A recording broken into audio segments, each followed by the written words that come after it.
Жас алаш ғасыр жасың құтты болсын.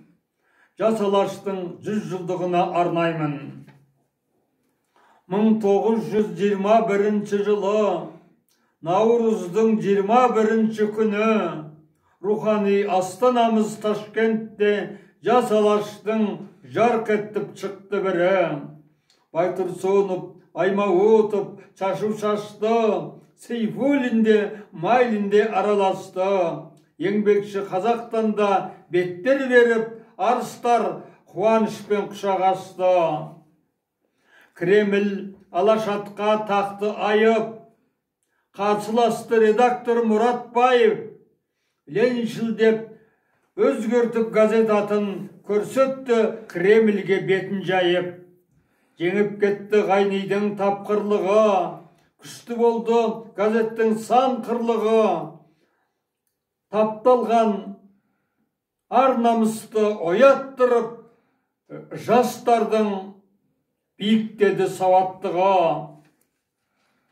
70 жыл Лениншіл жас өзгермеді, Лениншіл боп шындыққа қол сермеді. 300 мың тиражбенен таратылып, еш газет оны менен тең келмеді. Шерағаңның сіңірген еңбегі көп, әділдік шындық іздеп тердеді көп. Тұлғаларды танида таңдай білді, Шерағаңның шекпенінен шыққандар көп. Бердіғұлов солардың бірі болды, оның да өз мектебі ірі болды. Қайым Мұнар, Бейбіт Нұрлан, Аян Несіп, Жанболат, Мейрам өтегендер де болды. Сейдағаң бірдей болды барлығына, ұжымын бағындырды ата заңға. 16 жыл бас редактор болып істеп, басқар деп табыс етті Уәлиханға.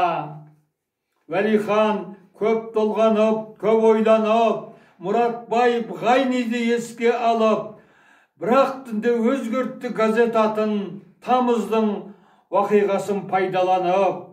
Лениншіл жас алаш бола қалды, қазақ халқы қуанышпен қолға алды.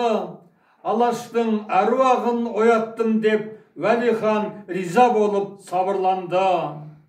Ұлттық рухты көтерген жас алашты, оқыған оқырманның көңілі тасты. Ұятсыз шенділерді әшкерелеп, жас алаш абыроймен алға басты.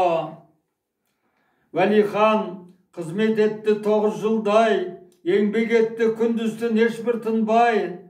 Егемен Қазақстан газетіне ауысты басшы болып бағысынбай. Басқарды жас алашты сыйлы жандар, Нұртөре, Жүсіпбек бен Төрехандар, Рысбек, Руслан, Инга және басқалары мәжіліске өтсе деп халықтаңдар. Жас алаш ғасыр жасың құтты болсын, ұжымың мәрмәр тастай мықты болсын. Тиражың 300 мыңнан асып түсіп, ғұмырың қос ғасырлай жүпті болсын, қос ғасыр боп жүпті болсын. Нұр Илья Айсаулы. Наурыз 21 2021 жыл.